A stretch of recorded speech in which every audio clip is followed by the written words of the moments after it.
श्री स्वामी समर्थ. आज गुरुवार, स्वामीवार. आजचं अन्नदानाचा जो योग आलेला आहे ते एक मुंबईचे स्वामी भक्त आहेत. नाव नाही सांगायचं, गुप्त ठेवायला सांगितलं आहे म्हणून नाव काही घेत नाही. मागे काही महिन्यापूर्वी त्यांनी आपल्या इथे अन्नदान केलेलं होतं. इथलं जे काय आहे आपला विषय गुरुवारचा दैनंदिन सर्व ते ऐकतात, पाहतात. त्या माध्यमातूनच दादांशी त्यांचा सतत संपर्क असतो. तर एका स्वामी भक्ताच्या तर्फे आजचं अन्नदान आहे. आज ज्याला आरतीचा मान मिळाला ते आपल्याला माहितीच आहे, तरुण सेवेकरी श्री मोरेश्वर कुलकर्णी. आता मागे मोरेश्वरांच्याबद्दल सांगून झालेलंच आहे. वेगवेगळ्या आपल्या जे काही इतर उपक्रम असतात, उदाहरणार्थ मंडळाचे पावती पुस्तक असतील, फ्लेक्स असेल, काही डिजिटल प्रिंटिंग असेल, अशा पद्धतीचं ते सगळे मंदिराची जी काही कामं आहेत ते सर्व विनामूल्य करून देतात. अशा ह्या मोरेश्वर कुलकर्णींच्या हस्ते आजचा आरतीचा योग आलेला आहे. तर मी दादांना विनंती करतो त्यांनी मोरेश्वरांचं हे करावं. मोरेश्वरांना विनंती करतो.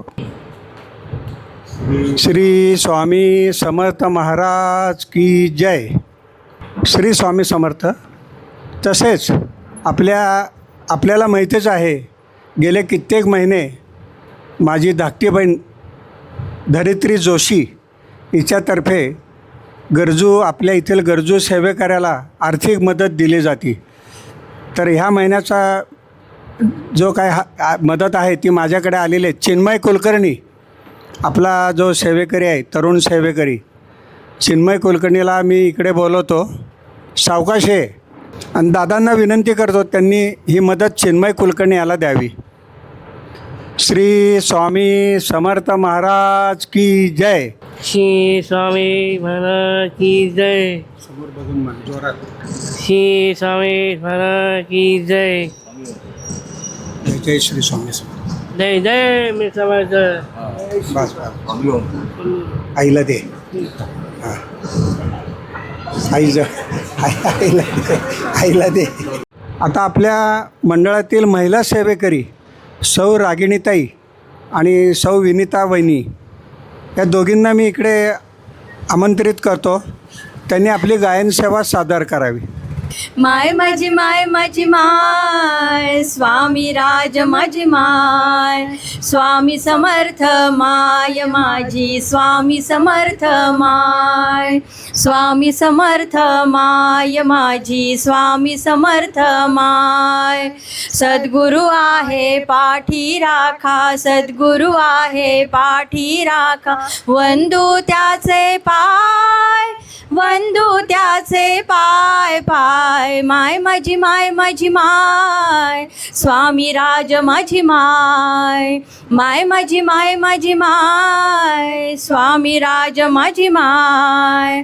लेकरासया तोच चालवी, बोट धरुनी हाती, बोट धरुनी हाती, परमार्थाचा दीप दाखवी, परमार्थाचा दीप दाखवी, अंधाराच्या राती, अंधाराच्या राती. भक्त वासरू चुकले त्याला, भक्त वासरे चुकले त्याला, सांभाळी ही गाय, सांभाळी ही गाय गाय. माय माझी माय माझी माय, स्वामी राज माझी माय, माय माझी माय माझी माय, स्वामी राज माझी माय. व्यवहारी या जगी कळेना, पुण्य कोणते पाप, पुण्य कोणते पाप. भक्ती मधुनी शक्ती मिळते, भक्ती मधुनी शक्ती मिळते. सरे मनाचा ताप, सरे मनाचा ताप. गुरु माऊली रक्षण करते, गुरु माऊली रक्षण करते. जशी दुधावर साय, जशी दुधावर साय साय. माय माझी माय माझी माय, स्वामी राज माझी माय, माय माझी माय माझी माय, स्वामी राज माझी माय. शरण गुरूंच्या चरणी जावे, नाम जपावे ओठी, स्वामी समर्थ स्वामी समर्थ स्वामी समर्थ स्वामी समर्थ शरण गुरूंच्या चरणी जावे नाम जपावे ओठी गुरुमुखाने मंत्र मिळावा गुरुमुखाने मंत्र मिळावा जीवन मुक्तीसाठी जीवन मुक्तीसाठी गुरु पिता गुरु माता बंधू गुरु पिता गुरु माता बंधू गुरुविण दुसरे काय गुरुविण दुसरे काय काय माय माझी माय स्वामी राज माझी माय माझी माय स्वामी राज माझी माय स्वामी राज माझी माय स्वामी राज माझी माय. श्री स्वामी समर्थ. आता मी दादांना विनंती करतो की त्यांनी प्रबोधनाला सुरुवात करावी. श्री स्वामी समर्थ. आपण सामुदायिक जप घेऊ पहिला. इच्छित दाता सकल कार्य सिद्ध करता सकल दुःख हरता श्री स्वामी समर्थ नमो नमः स्वाहा. इच्छित दाता सकल कार्य सिद्ध करता सकल दुःख हरता श्री स्वामी समर्थ नमो नमः स्वाहा. इच्छित दाता सकल कार्य सिद्ध करता सकल दुःख हरता श्री स्वामी समर्थ नमो नमः स्वाहा. इच्छित दाता सकल कार्य सिद्ध करता सकल दुःख हरता श्री स्वामी समर्थ नमो नमः स्वाहा. इच्छित दाता सकल कार्य सिद्ध करता सकल दुःख हरता श्री स्वामी समर्थ नमो नमः स्वाहा. इच्छित दाता सकल कार्य सिद्ध करता सकल दुःख हरता श्री स्वामी समर्थ नमो नमः स्वाहा. इच्छित दाता सकल कार्य सिद्ध करता सकल दुःख हरता श्री स्वामी समर्थ नमो नमः स्वाहा. इच्छित दाता सकल कार्य सिद्ध करता सकल दुःख हरता श्री स्वामी समर्थ नमो नमः स्वाहा. इच्छित दाता सकल कार्य सिद्ध करता सकल दुःख हरता श्री स्वामी समर्थ नमो नमः स्वाहा. इच्छित दाता सकल कार्य सिद्ध करता सकल दुःख हरता श्री स्वामी समर्थ नमो नमः स्वाहा. इच्छित दाता सकल कार्य सिद्ध करता सकल दुःख हरता श्री स्वामी समर्थ नमो नमः स्वाहा. इच्छित दाता सकल कार्य सिद्ध करता सकल दुःख हरता श्री स्वामी समर्थ नमो नमः स्वाहा. इच्छित दाता सकल कार्य सिद्ध करता सकल दुःख हरता श्री स्वामी समर्थ नमो नमः स्वाहा. इच्छित दाता सकल कार्य सिद्ध करता सकल दुःख हरता श्री स्वामी समर्थ नमो नमः स्वाहा. इच्छित दाता सकल कार्य सिद्ध करता सकल दुःख हरता श्री स्वामी समर्थ नमो नमः स्वाहा. श्री स्वामी समर्थ.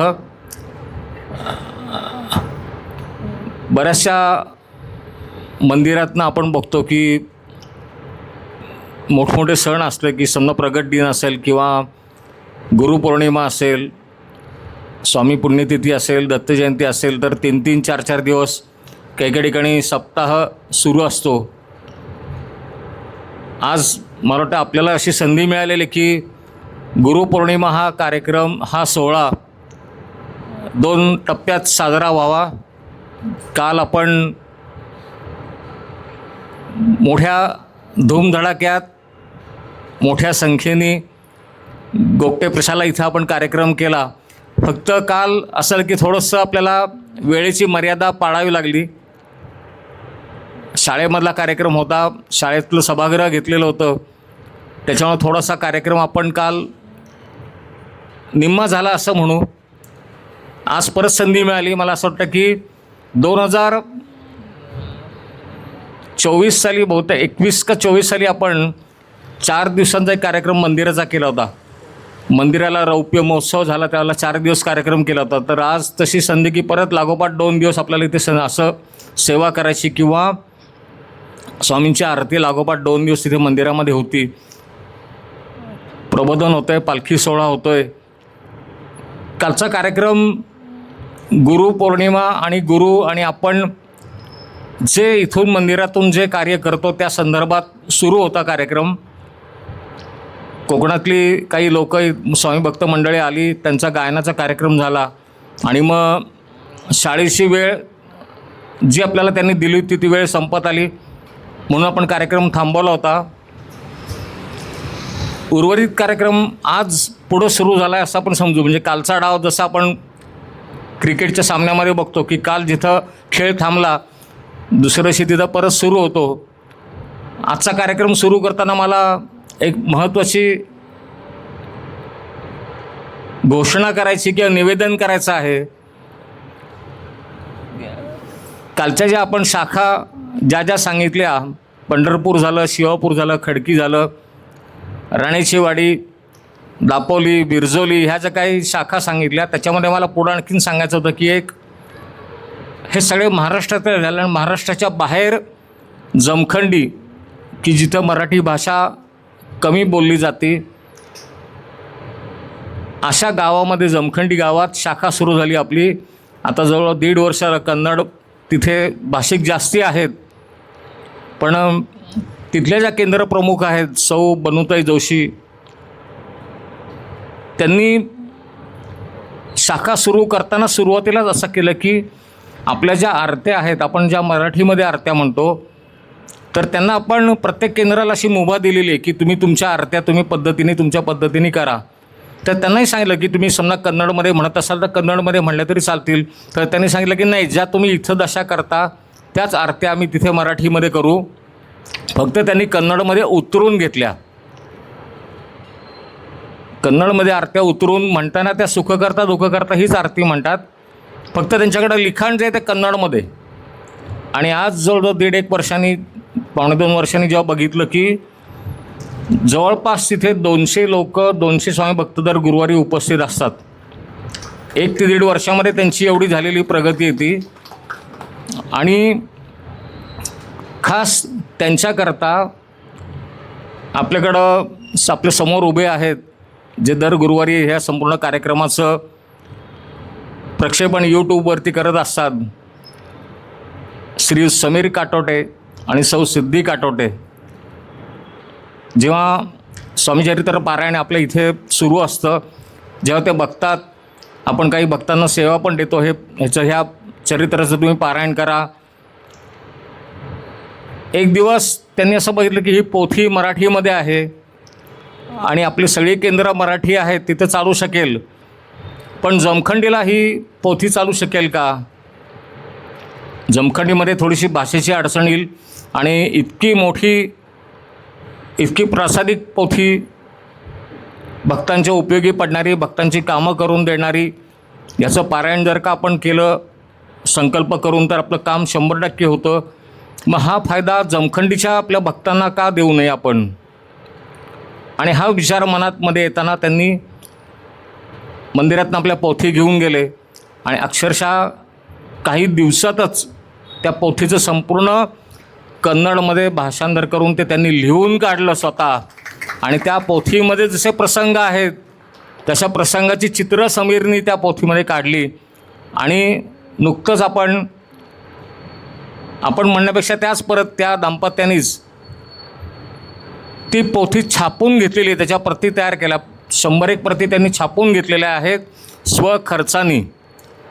मंडळावर त्यांनी कुठलाही भार टाकला नाही. ही जी सेवेची आपण म्हणतो ना इतकी उर्मी किंवा तळमळ की मी असं दरवेळेला सांगतो की तुम्ही येऊन इथं बसून जप करा, पोथी वाचा, हे तर आहेच आहे, पण अशा पद्धतीने सुद्धा सेवा केली तरी ती स्वामींच्या पुढे पोचती. आपण काल गुरुपौर्णिमेच्या मुहूर्तावर तिथे कार्यक्रम केला होता प्रकाशनाचा. आज आपल्या सगळ्या मंदिरातल्या भक्तांच्या करता परत एकदा मी त्यांना इथे आमंत्रित करतो. श्री समीर काटोटे आणि सौ सिद्धी काटोटे, ती पोथी आपण इथे परत एकदा इथे प्रकाशित करू.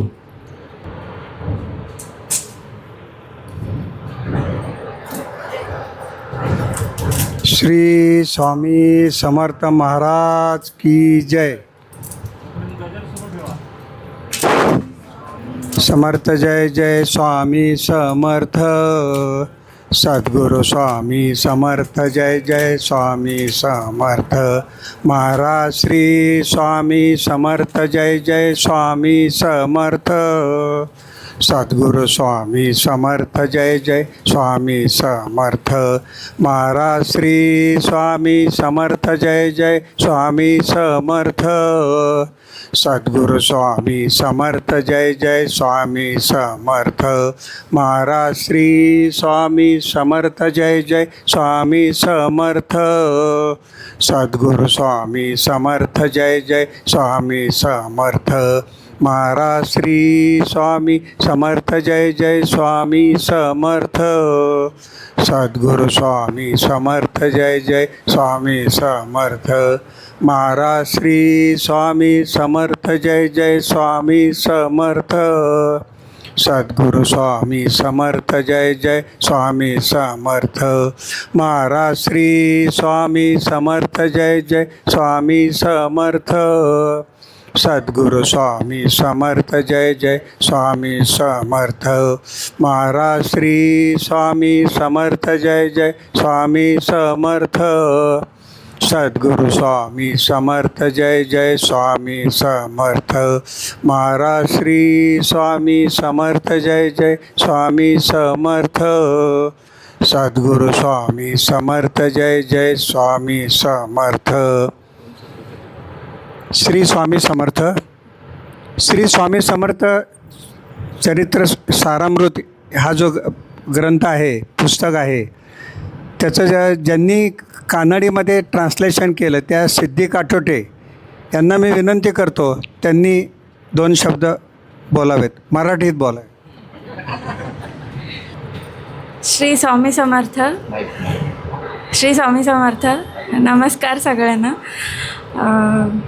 काय बोलायचं कळत नाही आहे.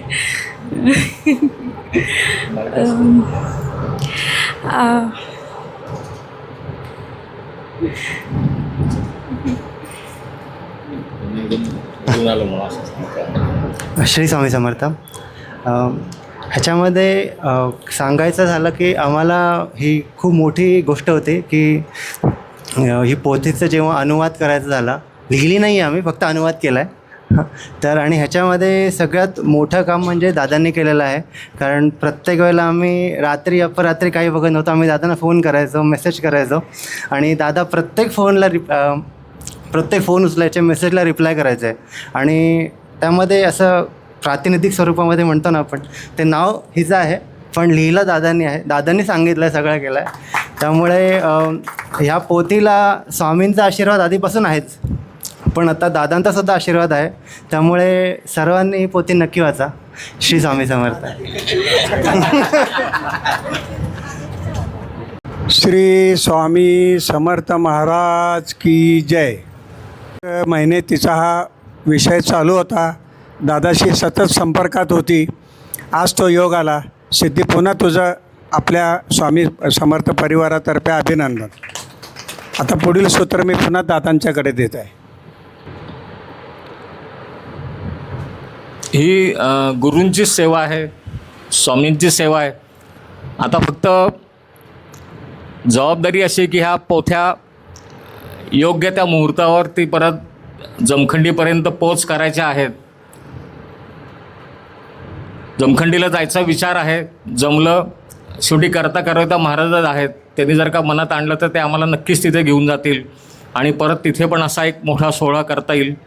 स्वामींना अशी विनंती करतो की लवकर तिथे जाण्याचा योग यावा आणि असाच कार्यक्रम जमखंडीमध्ये पण व्हावा. गुरूंचा कालचा विषय जो होता, गुरु आणि शिष्य परंपरा, ही दत्त संप्रदायामध्ये गुरु शिष्य परंपरा ही फार महत्त्वाची मानलेली आहे. आणि पादुका पूजन हे दत्त संप्रदायात, त्याला पादुका पूजनाला फार महत्त्व दिलेलं आहे. त्याच्यात कुठल्याही वारकरी संप्रदाय म्हणा किंवा दत्त संप्रदायामध्ये गुरु शिष्य हे जे नातं आहे फार भावनिक, फार हळवेपणाने जपलं गेलेलं आहे. आपल्याला वाचनामध्ये जर का आलं असेल की ज्ञानेश्वर महाराजांपासून, म्हणजे ज्ञानेश्वर महाराजांनी निवृत्तीनाथ त्यांचे मोठे बंधू त्यांना गुरु केलं, एकनाथ महाराजांनी जनार्दन महाराजांना गुरु केलं. अनेक उदाहरणं ह्याच्यामध्ये देता येईल की शिवाजी महाराज रामदास स्वामी आहेत, अनेक संत,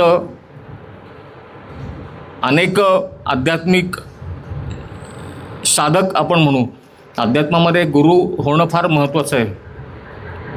नामदेवांना सांगितलं होतं विसोबा खेचरांना गुरु कर.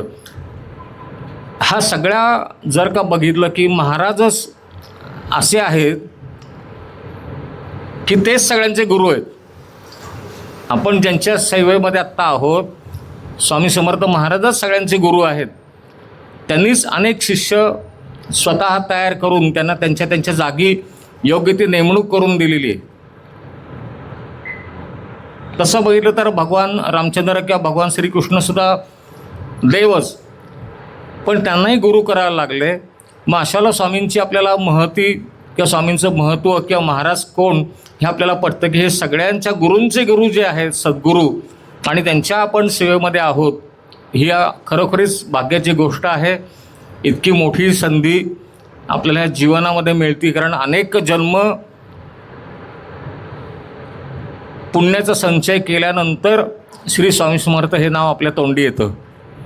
आपण ह्या जन्मात आहोत, स्वामींच्या मंदिरात आहोत, स्वामींची सेवा करत आहोत. हे नक्कीच आपले अनेक जन्मांचं हे सुकृत आहे की आपल्याला ही सेवा करायची संधी मिळते. महाराजांनी काही काही शिष्य जे महत्त्वाचे आपण म्हणू असे जे काय तयार केले होते, त्यापैकी आपल्याकडं जंगली महाराजांचं मंदिर आहे, बिडकर महाराज आहेत, शंकर महाराज आहेत. आपल्याला पुण्यनगरीमध्ये आपल्याला हा खूप फायदा आहे की स्वामींनी तयार केलेले शिष्य आपल्याकडं पुण्यामध्येच बरेच जण आहेत. रत्नागिरीमध्ये आहेत. वेंगुर्ल्याला आनंदनाथ महाराजांना आपण जी बिड्याची आरती म्हणतो किंवा हुक्क्याची आरती जी करतो, त्याचे लेखक आनंदनाथ महाराज, त्यांनी स्वामी स्तवन म्हणून पण लिहिलेलं आहे. किंवा स्वामीसूत, ज्यांना मुंबईची गादी सांभाळ म्हणून सांगितलं. रत्नागिरीला केळकर आहेत. अनेक ठिकाणी संपूर्ण महाराष्ट्रामध्ये, नाशिकला घोलप नावाचे शिष्य होते. आता गुरु आणि शिष्य कसा किंवा गुरूंच्या विषयी बोललं तर त्या शिष्याला कसं तळमळतो तो, याचं एक उत्तम उदाहरण मी सांगतो.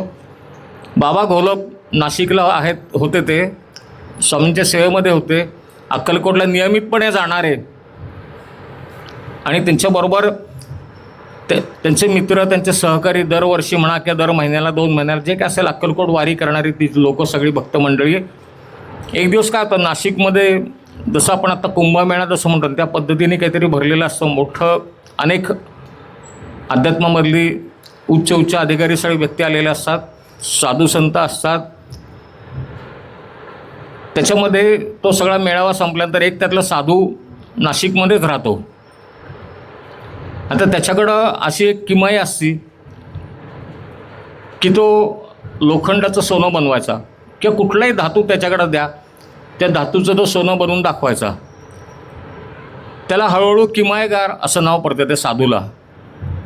एक दिवस ही सगळी मंडळी जातात, म्हणतात बघू तर हा काय करतो, कुठल्या धातूचं सोनं करतो, कसं करतो.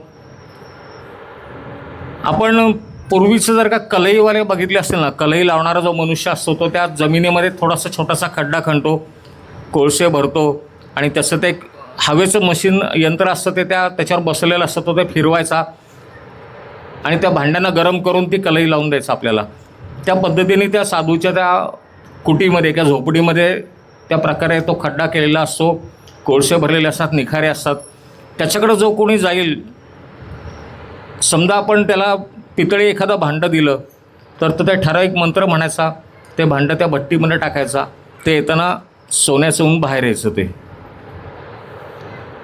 जेव्हा बाबा घोलप आणि ही सगळी मंडळी त्याला भेटायला जातात, त्याच्या दर्शनाला जातात, तिथे बसल्यानंतर विचारपूस होती, ते कोण, कुठला, हिमालयामध्ये त्यांनी कशी तपश्चर्या केली हे सगळं ते सांगतात आणि म्हणतात की तुम्ही कोणाचे भक्त आहात? ते म्हणतात आम्ही अक्कलकोट स्वामींचे भक्त आहोत. मग तुमच्या महाराजांना येतं का असं सोनं करता? ते म्हणतात नाही, माणसाचं जीवन सोनं करणारे ते आहेत. धातूचं सोनं नाही, ते मनुष्यालाच त्याचं सोनं बनवतात. मनुष्य सोन्यासारखा होतो. तर साधू म्हणतो की हे कसं शक्य आहे? म्हणजे असं आपण आयुष्य शब्दाचा अर्थ न घेता बघा, आयुष्याचं सोनं होणं आपण जे म्हणतो की आपल्याला गुरु लाभला, आपलं आयुष्याचं सोनं झालं. म्हणजे आपण काय सोन्याचं होतं का? नाही. आपले गुणधर्म बदलतात, आपल्या वाईट सवयी जातात, दोष निघून जातात. फक्त सद्भावना, सत्संग, सत्कृती शिल्लक राहतं, त्याला सोनं म्हणतात. तो साधू त्याला खूप चेष्टा करतो त्यांची. बाबा घोलपांना राग येतो की गुरूंच्याबद्दल माझा हा असं बोलतोय. ते रागाच्या भरात उठून त्याला जाऊन धरणार, तेवढं त्याचे बाकीचे मित्र त्यांना अडवतात. गुरूंच्या विषयी आपल्याकडं मंदिरामध्ये भाटे काका आणि वाळुंजकर काका येतात. ज्येष्ठ स्वामी भक्त आहेत, दोघं येतात. जवळजवळ 85च्या पुढं त्यांची वय असतील. नेहमी ते सांगायचे की तुम्ही गुरूंचे विषयी कधी कोणाबद्दल कोणी समोरचा कोणी काही बोलत असेल तर त्याचं ऐकून घेता कामा नये. गुरूंच्या विषयी योग्य तो आदर राखला गेलाच पाहिजे म्हणले. आणि त्या वाक्याला अनुसरून ते बाबा घोलप उठतात रागाने, बाकीची लोक त्यांना धरून ठेवतात. परत आपापल्या घरी आल्यानंतर बघता बाबा घोलपांच्या मनामध्ये मात्र राहतं की माझा गुरूंविषयी हा बोललेला आहे. स्वामींना रात्री ते तळमळीने विनंती करतात, प्रार्थना करतात की महाराज तुमच्याविषयी हा बोलतोय मनुष्य, हा असं कसं बोलू शकतो? काही कृती करायची असेल आम्हाला, रागाच्या भरात ती कृती होऊ देऊ नका, तुम्हीच त्याला धडा शिकवा. नाशिकला बाबा घोलप, अक्कलकोटला महाराज. पण प्रार्थना इथपासून केलेली आहे, तळमळून केलेली आहे. दुसऱ्या दिवशी किमयागार नेहमीप्रमाणे त्याच्या सगळी साधना झाल्यानंतर त्या भट्टीजवळ बसला. त्याच्याजवळ जो काय धातू असेल तो त्याने त्या भट्टीमध्ये टाकला. मंत्र म्हणून झाल्यानंतर त्याने हात घातला, बाहेर काढला तर धातू नाहीच, ते आहे त्याचा कोळसा झाला होता. परत जे काय टाकलं असेल त्याने भांडं, जे काय टाकलं असेल त्याचा पण कोळसा. त्यांनी सगळीकडे हात घालून बघितलं, सगळीकडं कोळसेच लागायला लागले. काहीतरी चूक झाली असेल म्हटलं. परत दुसरं भांडं घेतलं, परत टाकलं, परत तसंच 3 वेळा झालं. 3 वेळाला कुठल्याही भांड्याचं सोनं झालं नाही. झालं तर फक्त कोळसाच झाला. त्याचे हात काळे झाले सगळे. त्याला समजेना काय होतंय, आपण म्हणतोय बरोबर सगळं, का चुकतंय. शांतपणे जरा विचार करू म्हणला. आणि मग लक्षात आलं की काल कोणतरी 3 गृहस्थ आले होते, आपण 3-4 जणं. त्यांना आपण बोललो होतो तुमच्या महाराजांचं काय ही शिक्षा तर नसेल म्हणले आपल्याला. हा विचार आल्यानंतर मग खात्री पटली की नाही हे बहुतेक ते जे म्हणतात अक्कलकोटचे स्वामी त्यांनीच ते केलं असावं. आता तो अस्वस्थ झाला की ह्या लोकांना शोधणार कुठं आता. मला जर का माफी मागायची असेल, मला जर का हे सुधारायचं असेल तर ही लोकं सापडली पाहिजेत ना. संपूर्ण नाशिक शहर फिरतोय 2 दिवस झाले, 3 दिवस झाले, आणि परत एक दिवस समोरासमोर नेमके दिसतात.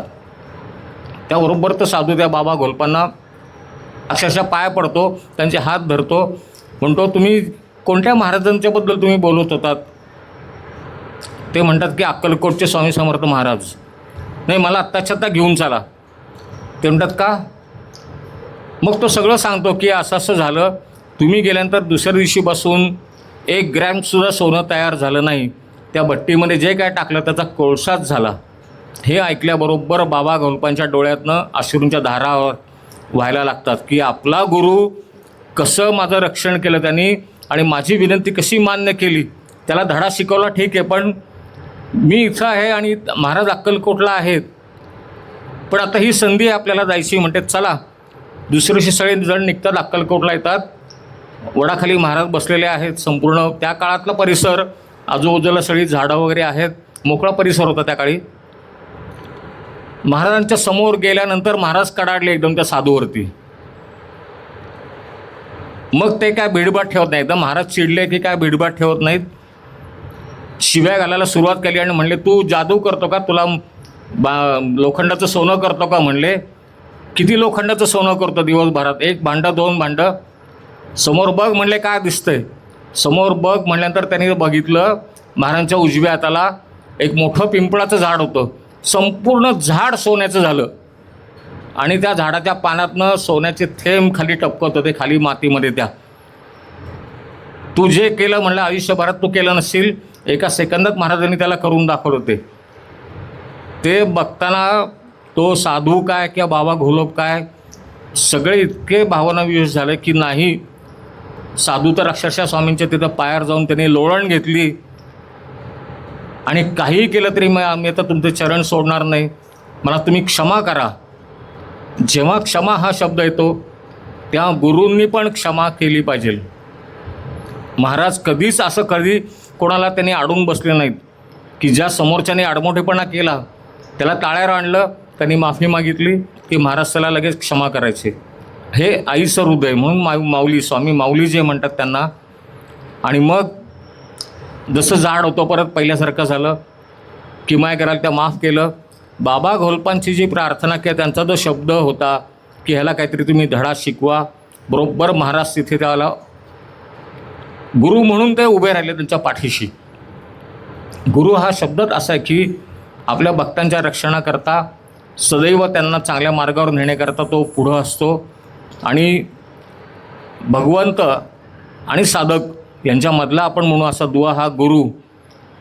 ते ह्या गुरूंविषयी आपण 1 किंवा 2 भागात संपेल असा हा विषय नाही आहे. तरी पण आजच्या गुरुवारी मी इथे थांबतो. आपला पुढचा पालखी सोहळा जो आहे तो कार्यक्रम, तो सोहळा झाल्यानंतर आपल्या सर्व भक्तांना महाप्रसाद, फक्त समोरच्या भक्तांना तिथे जागेवर प्रसाद मिळेल, मंदिरातल्या भक्तांना इथे मंदिरात प्रसाद मिळेल. फक्त पालखी मार्गस्थ होऊ देत आणि मग पुढचा सगळा सोहळा परत नेहमीप्रमाणे सुरू होईल. एकदा सिद्धी आणि समीर करता एकदा जोरदार टाळ्या, कारण ह्याच्यामध्ये खूप परिश्रम आहेत. जसं ते म्हणले रात्री मला ते फोन करायचे, याचा अर्थ रात्री त्यांनी जागून ते सगळं केलेलं आहे आणि त्या परिश्रमाचं फळ महाराजांनीच आज परत दिलेलं आहे. त्या पोथ्या छापून झालेल्या आहेत, जमखंडीला त्या रवाना पण होतील. आजच्या गुरुवारी इथे थांबून आपण स्वामींचा जय जयकार करू आणि मी आत्ता म्हणलं समज पुढचे सगळे कार्यक्रम संपन्न होतील. जय जय श्री स्वामी समर्थ. जय जय श्री स्वामी समर्थ. जय जय श्री स्वामी समर्थ. श्री स्वामी समर्थ अण्णा महाराज की जय. एक छोटंसं फक्त मला सांगायचं, आपला एक बालसेवेकरी आहे समर्थच त्याचं नाव, आणि तो गुरुपौर्णिमेचा प्रसाद आहे स्वामींचा. मला त्याला फक्त इथे बोलवायचं होतं. हां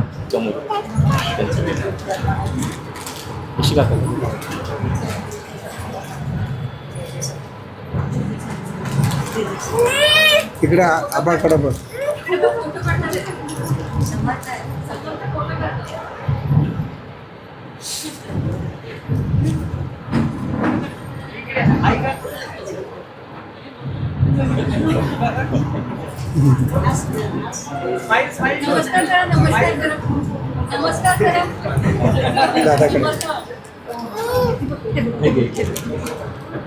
श्री स्वामी समर्थ महाराज की जय.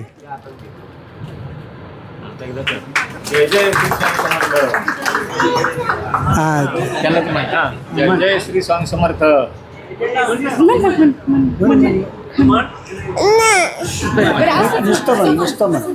नुसतं म्हण. जय जय श्री स्वामी समर्थ. हात कर हात. जय जय श्री स्वामी समर्थ. चला एकदा सगळ्यांनी टाळा. स्वामी ओम.